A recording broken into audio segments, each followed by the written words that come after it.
moo di mbirum martyr yeeg yeneen yi ni mel ñu gis ne ci lu jëm ca la nga xam ne di mbirum yoon mi ñu doon sàkku boobu ba léegi ba tey ñu ngay wëy di gën a daal di insister ci li nga xam te di ngir yoon mën a def liggéeyam waaye itam sàkku ñu ubbi li nga xam ne di dossier yooyu ku si mel ne ki nga xam te moo di maître Ciré Clédor Ly moom ca kàddu yam fa daal di yëkkati bokk na ca la mu daal di wax mooy il faut mu am ay mbir yoo xam te ne noonee lañ ko war a daal di tëralee maanaam ay exigences yoo xam te ne moom la formuler ne à l'endroit des autorités surtout ngir ñu protéger ñi nga xam te ne waaye itam sécuriser victimes yi ak témoins yi waaye itam teg ci ne faw ñu mettre des moyens juridiques et humains waaye itam techniques yu conséquents teg ci itam mobiliser des experts ak ay magistrats yoo xam te ne dañoo spécialisé wu ci wàllu woowule adapter itam le code de procédure pénale ci poursuite pour crime grave waaye itam garantir l'indépendance la compétence et la protection des juges en charge des dossiers muy mbir yoo xam te ne jàpp na ni bu ñu bëggee yoon mën a def liggéeyam ca dossier yooyu faw yooyu yëpp ñu fexe mu daal di daje ngir ñu mën a daal di aller vers peut-être la nga xam te moo di justice boobu ñuy daal di réclamer par rapport ak yooyu mu daal di citer ne dossier yooyu faw li lee daal di am ngir ñu mën ci daal dem noo ko jàngatee ak xëy na terme yooyu nga xam te moom la ci daal di évoquer. waaw xam nga rendre justice obligation la nécessité la demande sociale la parce que ci réew lu mel nii su amee en tout cas ñun suñu réew wax ko na ci réew yi wax ne dafa war a leer waxuñ ne dafa da ngay toog bi ay fande pour nga teg ay lu ñu tuddee ay commission d'enquête wala ngay topplu dañ ne su amee ci jamono jooju mu am nga war a def lu ñu tuddee nga mettre en place une commission d'enquête indépendante commission d'enquête indépendante comme niñ ko annoncé woon en 2021 loolu la yoon wax li ma lay wax nii c'est la convention des Nations Unies contre la torture contre les traitements inhumains dégradants et cruels loolu la wax nee na daar si saa si jamono jooju mbir mi amee da ngaa war a teg lu ñu tuddee ay une commission d'enquête indépendante boo xamante ni mooy saytu loolu et commission d'enquête indépendante boobu ma lay wax su amee li la maître Ciré Clédor di expliquer loolu ñoom ñoo fay ne parce que une commission d'enquête parlementaire du jaaykatu caaf lañ fi dugg n'est-ce pas ay juges yoo xamante ni xarañ la des magistrats spécialisés maanaam ci wàllum torture ñoom dañ ko xam par exemple magistrat bi nga xamante ni moo jiite jamono ji ma waxee OFNAC loolu ñu dénk ko daa am xarañte lool ci wàllum corruption dafa am xarañte lool ci wàllum criminalité financière kooku dénk nga ko lu mu xam ci la màcc waaw donc lui c'est un magistrat spécialisé en matière de lutte contre la corruption mais en matière de lutte contre la criminalité financière ou économique donc léegi kon dans cette commission su boobaa magistrats yi fay nekk c'est des magistrats spécialisés ci domaine torture acte de torture crime grave li ñu tuddee traitement inhumain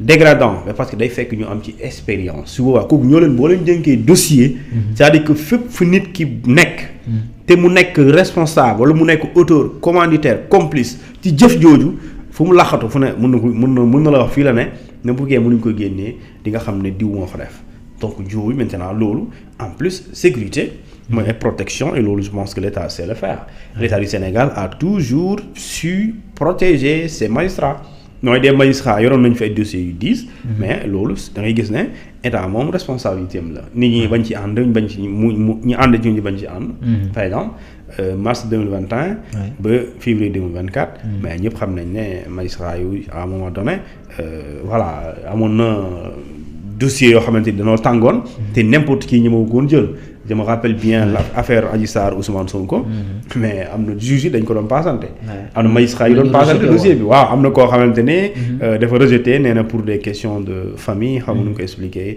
en tout cas dañ ko kii mu ne non bàyyi mu seet donc yooyu moom peut-être moom moo xam lan la ciy xalaat léegi pour dire que léegi maintenant li maître Ciré Clédor wax et que lu am Sénégal il faut ñu xam aussi te waxtaan dëgg da ci baax aussi ñu waxante ko si Mohamed képp ko la wax ne enquête di dossier 2021 ak février 2024 dafay gaaw ci ay weer ci at. da lay wax lu la neex mais mënul nekk. bu dee dëgg rek nga bëgg a dégg. mënul nekk. ku la ko wax ku ne daa bëgg yow nga kontaan wala nga am assurance mais bëgg nga kontaan te su bu subaa du ko gis. loolu lu yàggee da nga koy nax te loolu il faut ñu wax ko. loolu mënul nekk. techniquement mënul nekk. waaw humainement c'est pas possible. du point de vue personnel magistrat yi mënul nekk. du point de vue technique mënul nekk. parce que c'est des enquêtes sérieuses. Il s'agit de vie. De 80 personnes au moins. Ou plus. ak ci loo xam ne peut-être yow xamuloo ko parce que enquête bu xóotalee mën nga ci gis loo xamante ni yow mosoo ko xalaat. mais loolu sérieux la. ak ñi nga xamante ni ñoom dañu wax ne ñoom dañ leen torturer. ñooñu mais boo ko xóotalee mën nga am yow mën nga ci gis loo xam mosoo ko xalaat léegi nag ñooñu. pour nga xam kan la ak kan moo ci ànd. yow bu dee da ngaa gis benn waaye ñu ne ko dañ koo dóor bal ñu génnee bal bi ci yaramam bi. waaw léegi koo ko tiire. kan moo ko san est-ce que dafa agir seul wala dafa agir sous l'ordre de quelqu'un. c'est quelqu'un aussi est-ce que dafa am keneen ku ko jox ndigal donc chaîne la mën na nekk des responsabilités en cascade mais loolu enquête benn fan moo koy jeexal. du dëgg et loolu mën na nekk mais mën na jël temps. léegi nag temps boobu aussi warul nekk dans l'infini.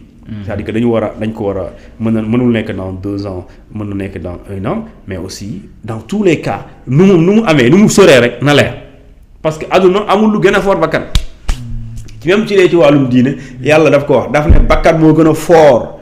boo leen reyee benn te tey ko waxul ay boo reyee bakkanu jullit waxul loolu daf ne ku rey bakkan nit te tey ko daa mel ni rey nga askan bi yëpp toute la communauté bi aadama la wax àdduna bi. kon xam nga bakkan la gën a yàlla njëkk a tegal mais ñun suñu justice nit yi. ñoom tamit dañ ne bakkan moo gën a fort. bakkan moo gën a fort ba nañu ne boo faatee nit faat yooyu ñu faataat ñu ne faat nit yooyu kenn mënu ko amnistier. c'est des faits imprescriptibles d'amnistie c'est-à-dire que kenn mënul fexe. nga loolu am ci réew nga ne nañ ko effacer mënul nekk. loolu mënul ne ku ko jéem a def tamit yaa ngi def lu la neex waaye mais def nga lu yoon tere et loolu c'est du droit international. Ces crimes là c'est des faits graves qui relèvent ce qu'on appelle du droit international dans tous les cas bu amee toppaat dafa war a am de léegi dans tous les cas donc cette histoire li am mars 2021 ba février 2024 du bëgg-bëgg état nekkul volonté moom mooy xool non daf may neex de obligation la il faut ñu xam loolu. L'État est obligé de situer les responsabilités il n'a pas le choix. force la waaw obligation la sëñ bi. waaw c'est comme tey nga takk soxna mais joxe défense du ay da ngay kontaan de da nga koy def mu neex la da nga koy joxe. wareef la. parce que yow yaa engagé da ngay takk soxna. kon boo ko takkee da nga koy jox dépense donc fii tamit l'État du Sénégal est obligé de situer les responsabilités c'est pas un choix c'est une obligation. c'est une exigence quel que soit état bu fi ñëw.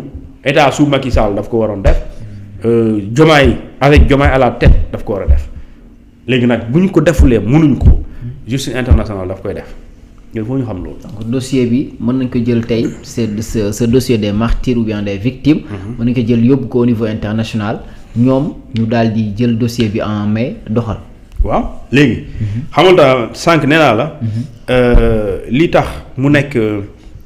li ñëpp war a xam ne lii. mu neex. dañ koy leeral mu naqare dañ koy leeral ak amul temps. parce que la justice internationale moo ne. man CPI moo wax CPI laa lay wax waxu CPI laa lay wax de waxu CPI nee na. man ñetti nit ñoo ma mën a wala ñetti mbir ñoo ma mën a activer. ma dugg ci réewu jàmbur pour jéem a lijjanti jëf ñu fa def mu nekk ay crimes contre l'humanité crime de guerre crime de génocide. waaw mu ne. benn réew état membre. moom day bu ñëwee saisir ma dinaa dem xool. wala. procureur ci boppam CPI. mu jógal boppam. wala Nations Unies. secrétariat yi mu jaaree fa. bu weesoo loolu cuun mi par exemple amul compétence. de manière individuelle dem saisir CPI pour mu wax lu ñu xew Sénégal awma compétence bi maanaam j'ai pas la qualité quoi en fait loolu laa bëgg a wax c'est son état membre moo koy def léegi ñu ne la léegi. lu mel loolu su amee ci réew ñu tuddee ko benn partie exemple. crime contre l'humanité bu amee ci réew.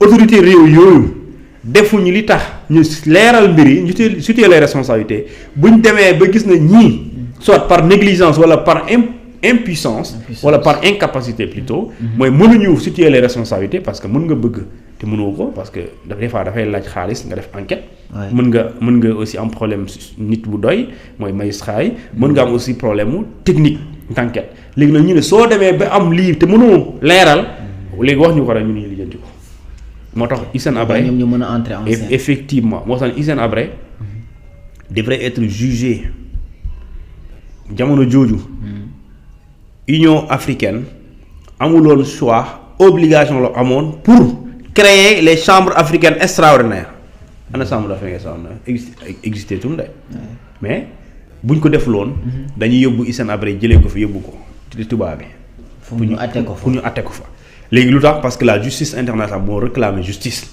et dans tous les cas il fallait le juger c'était pas vraiment ay option obligation la léegi dans ce cas aussi danoo dem ba Sénégal ne léegi bàyyi leen ko mu toog fii ñu atte ko fii léegi Sénégal bu ñu koy atte amuloon juridiction bu am compétence pour atte loolu waaw léegi ci lañu créer les chambres africaines extraordinaires Union africaine dem ak ñeneen su ma sumulee une coopération internationale ñu am les moyens financiers pour mën a organiser le procès parce que genre procès yooyu dafay cher yaa ngi dégg dafay cher day lay ay moyens financiers ay moyens humains des fois nga dem ay commission rogatoire ay déplacement yooyu état bu am problème mënu ko gérer yaa ngi dégg donc yooyu léegi moo tax après Union africaine ak état du Sénégal ñu ànd ñu def fi tribunal bi ñu àtte ko ñëpp gis ko ñu daan ko ñu jël tribunal boobu teg ko ne la jàll ki kanam fii di ñëw Gambie loolu moo fay am Gambie waaw ci kaw Yaya Jammeh waaw lu mel noonu dina am tuuti kay maa la ko bind ko tay le 8 di garam tuuti Gambie il y aura un tribunal spécialisé qui va juger des affaires d'accord criminelles yi am diggante bi Yaya Jammeh nekkee président ba jour bi mu fay jógee. ok waaw loolu c'est pour bientôt. et sur ce dossier là bu ñu demoon ba yegg foofu mën nañ ko xaar sur le cas du Sénégal. bien sûr parce que Sénégal déjà. xam nga quand je te dis tout à l'heure la convention contre la torture commission d'enquête indépendante obligation la. xam nga su Yaya Jammeh yow xalaatoon nga ñu def commission d'enquête indépendante pour lijjanti dee yoo xam ne dañoo koy def. yoo koy santaane est-ce que di nga def enquête pour ñu di nga def commission pour ñu enquête ci. Barrow quand il est venu lu mu njëkk a def ci wàllum justice mooy créer une commission d'enquête ñu tuddee ko commission vérité réconciliation. d'accord noonu la ko tuddee ñu enquête ci di ci enquête jamono jooju muy enquête waa ji ñuy jàpp fekk génn réew mi. Sana waaw. moo tax bu ñu ko jàppee dina dem ci commission boobu de. parce que dañoo def enquête ñu gis ne. am ñoo xam ne ñoom ñooy témoin ñu ne. man j'ai vu les vidéos. comme au tribunal ñu leen di laaj ñuy tontu ne. te yow boo duggee YouTube di nga fa gis. ñu ne. man de diw ak diw Yaya Jammeh moo ma doon sant waaye diw ak diw laa doon ànd ñu lay wax ni ñu reyee diw. ñu koy nettali maanaam dañuy jëfur di expliquer man maa rey c'est-à-dire que physiquement ñuy wax ne man maa rey diw. mais ànduma ci man kese am na ñeneen li ma ci doon àndal ñenn ñi dañu doon jàpp dugal nañ ci xaw ma lan ci genre tool xaw ma lan ay jësit ñoo fa ne di leen sànni ñoom ñoo ko wax donc yooyu bu amee ci réew ëpp na nit sëggu di ko seetaan loolu soo ko deful dama ne boobu moytuwul bu la àq ñooñu dalee réew mi di nga bëgg mu émergence bu tëla parce que caaxaan dafa bëri su boobaa waaw donc nag maintenant Sénégal aussi bu deful liggéeyam justice internationale day def da koy def rek. tôt ou tard. waaw oui bu ko deful déet soit moom kay da ngay jàll wala nga may ñuy jàll rek reetaan. d'accord waaw te li am nag. ça c'est des crimes contre l'humanité parce que c'est des faits graves du point de vue du droit international c'est des faits yoo xamante ni dañuy bokk ci c'est des faits yoo xamante ni mën nga leen qualifier ci li nga xamante ni moom la. convention contre la torture di bañ. ak CPI lu muy bañ. te soo demee ci ñetti catégorie moo am ci CPI crimes yu ñuy installé. crimes yu ñuy xeex te booy xool par exemple crime contre l'humanité daa bari façon mooy assassinat ci la bokk meurtre ci la bokk disparition forcée ci la bokk ak li ñu tuddee viol viol jël ay xale di leen violer ci wàllu circonstances yi mel noonu. profiter loolu yëpp ci la bokk ak li ñu tuddee ñëw ci benn xeet rek nga ne ala kulli al ñii moom dañuy disparaître donc ñi évoqué peut-être dossier boobu di wax naan nañu fàtte lépp jël jàllal ne ñu jublu ci réconciliation ñooñu peut-être ci yenn base lañ ko mën a daal di teg ngir xëy na wax ne réconciliation nañu fàtte lépp ci ginnaaw quoi. ñoom loolu soo ko defee impunité la c'est-à-dire que ñooñu ak te ñeme naa j'ai vraiment envie de savoir quelle était leur position lorsque bu ñuy waaj a teg la loi d'amnistie. est-ce que xam nga loi d'amnistie lu grave la ci face à ces faits. parce que loi d'amnistie dafay nekk un déni de justice. mooy ñëppay gis yow kan moo ñeme waat Sénégal gisul fii ay nit ñi dee ci lu circonstance yu doy waar kan moo ko ñeme. ci ay affrontement xam nga loolu am na xam nga ñëpp gis nañ ko. waaw léegi loolu su amee dañ ko war a àtte wala waruñu ko àtte léegi nag suñ ko àttewul ñëpp gis ko loolu mooy déni de justice. yaa ngi dégg léegi impunité. c'est une loi de l'impunité la loi d'amnistie est une loi de l'impunité. lu tax parce que tout le monde sait que il y a eu des faits criminels des personnes tuées par balle musul jógee ci air balle ci nit lay jógee du dëgg même bu dee ci robot waaw même bu dee drone man nit moo koy manipuler wala léegi non di tëb di manipuler boppam c'est-à-dire que dans tous les cas foo ko mën a yóbbu rek même bu dee nga ne noo ci avion bi la jógee avion bi pilote moo fa nekk c'est-à-dire que loo mën a def rek appareil bi du appareil bu jógee ci yàlla ji nit moo koy manipuler te nit boobu noonu moo koy defloo kon boo ko defloo résultat bi nekk rey rek kon ki manipuler moom ngay jàpp kon moo tax ma ne la kon amul kenn ku gisul ñaawteef léegi nag ñaawteef yooyu soo gisee nga ne non nañ ci sëgg loolu mooy impunité. d'accord et loolu impunité boobu aussi c'est une manière d'encourager mooy tey lii am na waaye beneen yoon mun na am bu amee aussi ñu defaat comme nii rek moo ñu amnistier ko et loolu réew waru ko nangu réew warul def loolu parce que boo ko defee yaa ngi tijji porte yu gën a grave dans ce cas un autre homme politique ou bien des hommes politiques vont se permettre dans l'avenir ñu am moindre occasion ñu jàmmarloo tàgg jooju génn ñoom ñoo ñu génn rayante après ñu ne nañ ko nëpp et su boobaa askan bi su boobaa aussi day xam boppam. maintenant lan moo ci loolu lépp lan moo ci mën a fekk peut-être ki nga xam ne moo war a rendre justice ci peut-être genre dossier yi te mu sëgg ci bañ ko ndax yoon prévoir na peut-être ngir jëflante ak moom par exemple tey bu fekkee ne am nañu droit wax ne état moo war a rendre justice sur ce dossier là mu sëgg ci. boobaa ndax yoon que ça soit au niveau international wala genre prévoir na ngir peut-être rétablir loolu. non xam nga tey. yow. dafa am loo xamante ni soo ko defee du Sénégal nga ko def. soo ko defee nit ñi nga def adduna bi yëpp nga ko def loolu la ñuy loo tax ñu ne l'humanité. waxuñ contre crime contre l'homme de dañ ne crime contre l'humanité. donc adduna bi nit quoi nit en tant que tel grand H. donc kon soo ko defee nga jàpp ne yaa ngi ci ruqu Sénégal bi loolu. dafay am caractère boo xamante ni dañu wax ko adduna bi yëpp da koy xeexandoo. léegi nag ça veut dire que kon ñun Sénégal fii.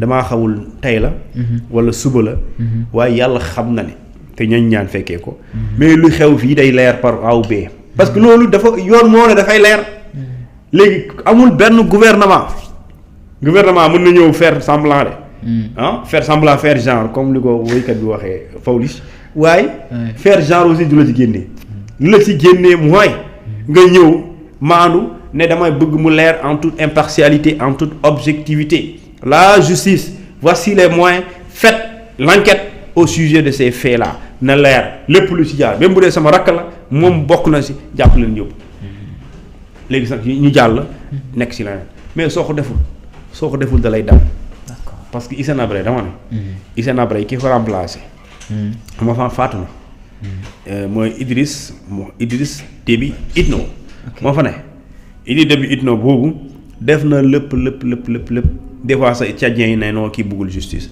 mu new toog fii gaay na noo jeex na mu dem ba minante waa Wakaam Hissène Habré xam nga ñu naan noo suñu dëkkandoo la mais finalement est-ce que àtte wuñ ko dañ ko àtte plus 20 ans après Yaya Jammeh mu ngi Guinée équatoriale léegi mu mat 10 ans dama ne même bu ñibbisiwul dinañ ko juger par contumace Yaya Jammeh d'accord jërëjëf d'accord merci beaucoup Thioune jaajëfal la bu baax a baax yaakaar naa ne loolu également leer na par rapport ak justice boobu nga xam te ne moom la ñuy daal di réclamer surtout ñiy bokk ci mbir yooyu di diggante 2021 jàpp 2024 jaajëfal leen bu baax Mabinta Sonko